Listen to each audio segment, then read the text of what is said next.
എല്ലാ പ്രിയപ്പെട്ടവരെയും ഓർത്ത് കർത്താവിന് നന്ദിയോടെ സ്തോത്രം ചെയ്യുന്നു, സ്തുതിക്കുന്നു. നമ്മുടെ ജീവിതത്തിൽ ദൈവസന്നിധിയിൽ ചിലവഴിക്കുന്ന നിമിഷങ്ങൾ മറ്റേത് നിമിഷങ്ങളെക്കാളും വിലപ്പെട്ടതാണെന്ന് നാം തിരിച്ചറിയുന്നു. അതിന് കാരണം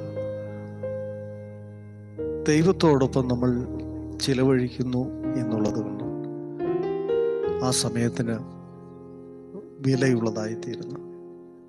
എന്നാൽ മറ്റേത് അവസരവും നമ്മളേതെല്ലാം സന്തോഷ ഉല്ലാസ ഉപാധികളിൽ കൂടി സമയം ചെലവഴിച്ചാലും അത് കഴിയുമ്പോൾ, ആ പ്രോഗ്രാം കഴിയുമ്പോൾ, ആ യാത്ര കഴിയുമ്പോൾ, ആ എൻജോയ്മെന്റ് കഴിയുമ്പോൾ എല്ലാം അതോടുകൂടി തീരുവാനിടയും. എന്നാൽ ദൈവത്തിന്റെ സന്നിധിയിൽ ചിലവഴിക്കുന്ന സമയം നമ്മുടെ ജീവിതത്തിൽ എന്നും എന്നേക്കും നിലനിൽക്കുന്ന ദൈവിക സന്തോഷമാണ് അത് നമുക്ക് സമ്മാനിക്കുന്നത്. അതുകൊണ്ട് ഇന്ന് രാത്രിയിൽ ദൈവസന്നിധിയിലേക്ക് എല്ലാവരെയും പ്രാർത്ഥനയോടെ ഞാൻ ക്ഷണിക്കുകയാണ്. നമുക്കൊരുമിച്ച് കർത്താവിനെ സ്തുതിക്കുവാൻ ദൈവം തന്ന അവസരമാണല്ലോ. ഒരു വേദഭാഗം കൂടി വായിച്ച് നമ്മുടെ കർത്താവിനെ നമുക്ക് ധ്യാനിക്കാം. 133 സങ്കീർത്തനം. ഇപ്പോൾ നമ്മൾ പറഞ്ഞു കഴിഞ്ഞു, ദൈവത്തിന്റെ സന്നിധിയിൽ ചിലവഴിക്കുന്ന നിമിഷങ്ങൾ ഏറ്റവും വിലപ്പെട്ടതാണ്. അതിന് വലിയ വില ദൈവം കൽപ്പിക്കുന്നുണ്ട്. കാരണം ഒരിക്കൽ ദൈവസന്നിധിയിൽ നിന്ന് അകന്നു പോയ ജനമാണ്. അവരെ മടക്കിക്കൊണ്ടുവരുവാൻ ദൈവത്തിന് വലിയ വില കൊടുക്കേണ്ടതായി വന്നു എന്ന് നമുക്കറിയാം. അത് തൻ്റെ എല്ലാമായ തൻ്റെ ഓമന കുമാരനെ ദൈവത്തിന് ബലിയർപ്പിക്കേണ്ടി വന്നു, നമ്മളെ ആ ദൈവിക കൂട്ടായ്മയിലേക്ക് മടക്കി വരുത്തുക. അതുകൊണ്ട് ആ ദൈവിക കൂട്ടായ്മ എന്നും ജീവിതത്തിൽ അനുഗ്രഹവും വിടുതലുമാണ് എന്നതുപോലെ ഇവിടെ പറയുന്നു, ഇതാ സഹോദരന്മാർ ഒത്തൊരുമിച്ച് വസിക്കുന്നത് എത്ര ശുഭവും എത്ര മനോഹരവുമാകുന്നു.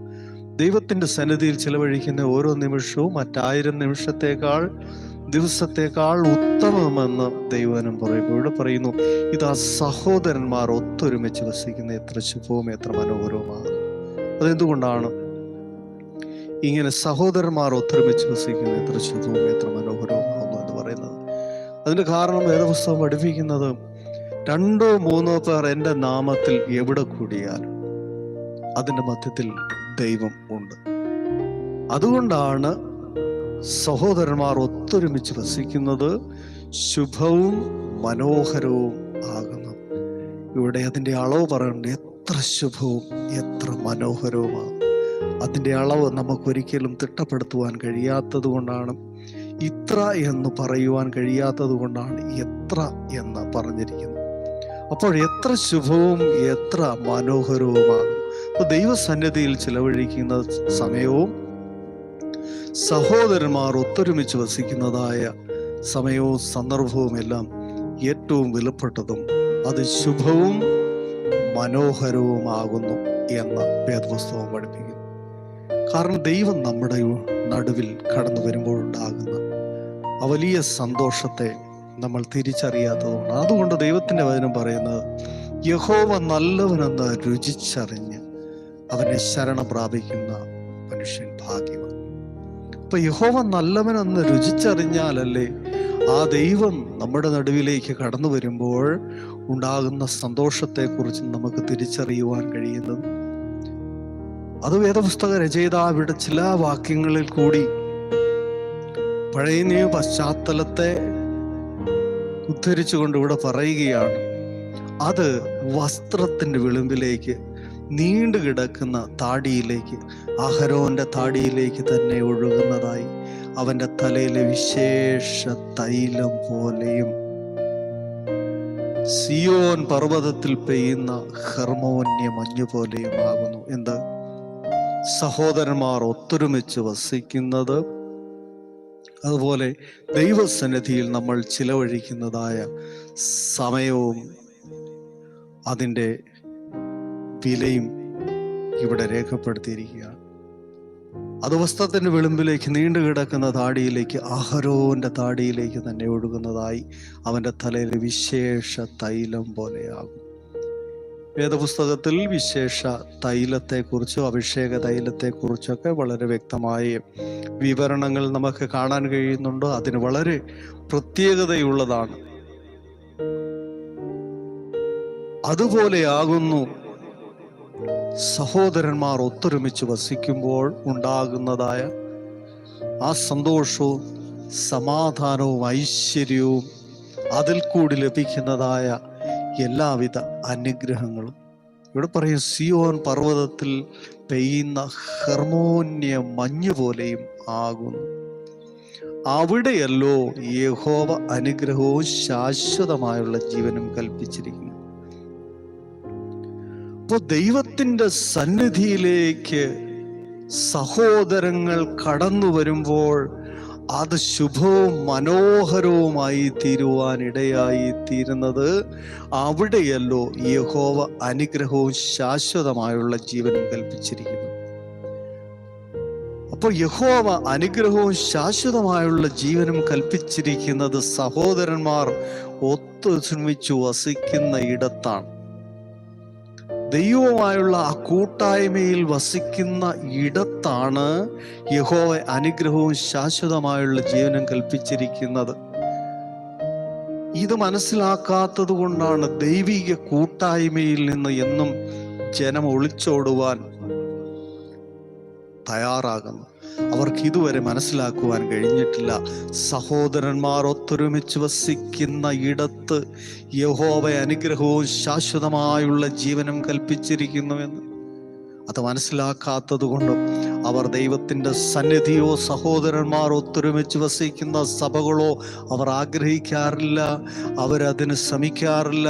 അവർ പല കാരണങ്ങൾ പറഞ്ഞ് മുടക്കുവാൻ ശ്രമിക്കുന്നവരുടെ കൂട്ടത്തിലുള്ളവരാണെന്ന നല്ലൊരു പങ്ക് ജനവും എന്നുള്ളതായ കാര്യം മറന്നു പോകരുത്. ഏത് കാരണം പറഞ്ഞ് സഭായോഗം മുടക്കുവാൻ കഴിയും? ഏത് കാരണം പറഞ്ഞ് കൂട്ടായ്മകൾ മുടക്കുവാൻ കഴിയും? സഹോദരങ്ങൾ തമ്മിൽ കൂടി വരുന്നിടത്ത് എങ്ങനെ വരാതിരിപ്പാൻ സാധിക്കുമെന്നുള്ളതായ പഴുതുകൾ തേടിയാണ് മനുഷ്യന്റെ ഈ യാത്ര. അതെങ്ങനെ ഒഴിവാക്കുവാൻ കഴിയുമെന്ന് ദൈവം പറയുന്നു. അവിടെയാണ് അനുഗ്രഹവും ശാശ്വതവുമായുള്ള ജീവനും കൽപ്പിച്ചിരിക്കുന്നത്. അവിടെ വരുവാൻ അവർക്ക് മനസ്സില്ല, താല്പര്യമില്ല. ഇപ്പൊ ദൈവികമായ അനുഗ്രഹങ്ങൾ നമുക്ക് ലഭിക്കണമോ? ആ ദൈവികമായ കൂട്ടായ്മയിലേക്ക് നമ്മൾ മടങ്ങി വരണം.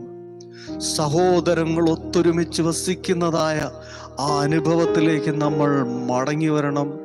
നമുക്കറിയാം, പുതിയ നിയമത്തിൽ 120 പേരടങ്ങുന്നതായ ഒരു സംഘം ദൈവത്തിന്റെ സാന്നിധ്യത്തിനായി കാത്തിരുന്നവരുടെ നടുവിലേക്ക് ആ സർവശക്തനായ ദൈവം കടന്നു വന്നപ്പോൾ അവരുടെ ഇടയിൽ ഉണ്ടായതായ ആ സന്തോഷവും സമാധാനവും ഐശ്വര്യവും, ഇവിടെ പറഞ്ഞിരിക്കുന്ന ശുഭവും മനോഹരവുമായ ദൈവികമായ അനുഗ്രഹവും ശാശ്വതമായുള്ള ആ ജീവനും അവർക്കവിടെ അനുഭവിക്കുവാൻ കഴിഞ്ഞു എന്നാണ് നമുക്കവിടെ കാണാൻ കഴിയുന്നത്. കൂടുതൽ വിശദീകരിക്കുവാൻ നമ്മുടെ മുമ്പിൽ സമയമില്ലല്ലോ. ഹല്ലേലൂയ. അതുകൊണ്ട് പ്രിയ സഹോദരങ്ങളെ, കൂട്ടായ്മ, ദൈവവുമായുള്ള കൂട്ടായ്മ, സഹോദരങ്ങൾ തമ്മിലുള്ളതായ കൂട്ടായ്മകൾ ഒന്നും നമ്മൾ ഉപേക്ഷയായി വിചാരിക്കരുത്. ഈ ഭൂമിയിൽ വെച്ച് ദൈവവുമായി നമുക്ക് ബന്ധപ്പെടുവാനും യഹോവയുടെ അനുഗ്രഹവും ജീവനും പ്രാപിക്കുവാനും ദൈവം ഒരുക്കിയിരിക്കുന്ന സന്ദർഭങ്ങളും സാഹചര്യങ്ങളുമാണ് ആ ശുഭകരമായ മനോഹരമായ ആ അവസരമെന്ന് നാം തിരിച്ചറിഞ്ഞ് ജീവിക്കുവാനിടയായി തീരട്ടെ. എന്നും നമുക്ക് അതിനുള്ള അവസരം ആമേൻ നമ്മൾ നഷ്ടപ്പെടുത്തി കളഞ്ഞാൽ അത് നമുക്ക് തിരികെ ലഭിക്കണമെന്നില്ല. ആമേൻ പിന്നീട് ഒരവസരത്തിൽ ആ ദൈവിക കൂട്ടായ്മകൾക്കായി സഹോദരങ്ങൾ തമ്മിൽ കൂട്ടായ്മ കൂടുന്നിടത്തുനിന്ന് കടന്നു വരുവാൻ നമ്മൾ കൊതിക്കുന്ന അനുഭവത്തിലേക്ക് കടന്നു വരുവാനിടയത്. അതുകൊണ്ട് ഈ ദിവസങ്ങളിൽ നമുക്ക് ആയുസ്സും ആരോഗ്യവും അവസരവും ദൈവം ഒരുക്കി തരുമ്പോൾ, ഒരുപക്ഷെ നിങ്ങൾക്ക് താല്പര്യമില്ലാത്ത ദൈവദാസന്മാർ അവിടെ കണ്ടെന്നിരിക്കാം, അവിടെ കൂടി വരുന്ന സഹോദരന്മാർ അവിടെ ഉണ്ടെന്ന് വന്നേക്കാം. എന്നാൽ ഇവരെയൊന്നും കാണുവാനല്ല നമ്മൾ കടന്നു ചെല്ലുന്നത്. ഇവിടെ നമ്മൾ പറയുന്നു, ഹെർമോന്യ മഞ്ഞുപോലെ ഒഴുകുന്ന ആ ദൈവത്തിൻ്റെ സാന്നിധ്യം അഹരോന്റെ താടിയിലേക്ക് തന്നെ ഒഴുകുന്നതായ, അവൻ്റെ തലയിലെ വിശേഷ തൈലം പോലെ ഒഴുകുന്ന ആ ദൈവികമായ സന്തോഷവും സമാധാനവും യഹോവ അനുഗ്രഹവും ശാശ്വതമായ ജീവനും കൽപ്പിച്ചിരിക്കുന്ന ആ ഇടത്തേക്ക് നമ്മൾ കടന്നു പോകുവാൻ തയ്യാറാകണം. അതുകൊണ്ടാണ് ദാവീദ് പറഞ്ഞത്, യെരൂശലേമിലേക്ക് ദാവീദ് ആമേൻ ആലയത്തിലേക്ക് കടന്നു പോകാമെന്ന് പറഞ്ഞപ്പോൾ എൻ്റെ ഹൃദയം സന്തോഷിക്കുവാനിടയായി തീർന്നു. ആലയത്തിലെ സകല നന്മകൾ കൊണ്ടും നിങ്ങൾ തൃപ്തി പ്രാപിക്കുവാനിടയായി തീരുമെന്ന് ദാവീദ് പറഞ്ഞതിൻ്റെ കാര്യം അതാണ്. കാരണം ആ ദൈവിക കൂട്ടായ്മയുടെ അടുക്കിലേക്ക് കടന്നു വരുമ്പോൾ നമുക്ക് ലഭിക്കുന്നതായ ദൈവിക സന്തോഷവും അനുഗ്രഹവും അനുഭവിച്ചവർക്ക് അത് പറയുവാൻ കഴിയുകയുള്ളൂ.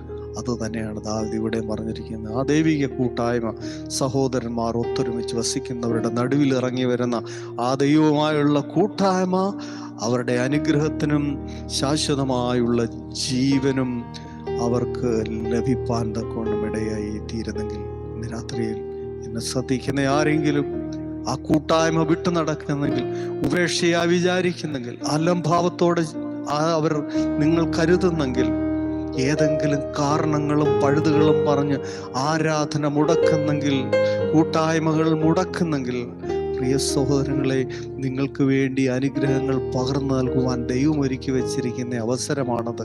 നിങ്ങൾ നഷ്ടമാക്കി കളയുന്നു. രാത്രിയിൽ അത് തിരിച്ചറിഞ്ഞ് നമുക്ക് ആ ദൈവിക സന്നിധിയിലേക്ക് അടുത്തു വരാം. ആ ദൈവിക കരുതലും ദൈവികമായ അനുഗ്രഹവും ശാശ്വതമായ ജീവനും നമുക്ക് ലഭിക്കുവാനുള്ള ഇടമാണ് ദൈവത്തിൻ്റെ സന്നിധി. കണ്ണുകളടയ്ക്കുക. പരിശുദ്ധ ദൈവമേ, സ്വർഗ്ഗീയ പിതാവേ, നല്ല സമയത്തിനായി ദൈവത്തെ സ്തുതിക്കും. കരുതിയ കരുതലുകൾക്കും നടത്തിയ വിധങ്ങൾക്കും കർത്താവിനെ സ്തുതിക്കും. കേട്ട വചനത്തിന് മുമ്പ് ഞങ്ങളെ താഴ്ത്തി സമർപ്പിക്കും.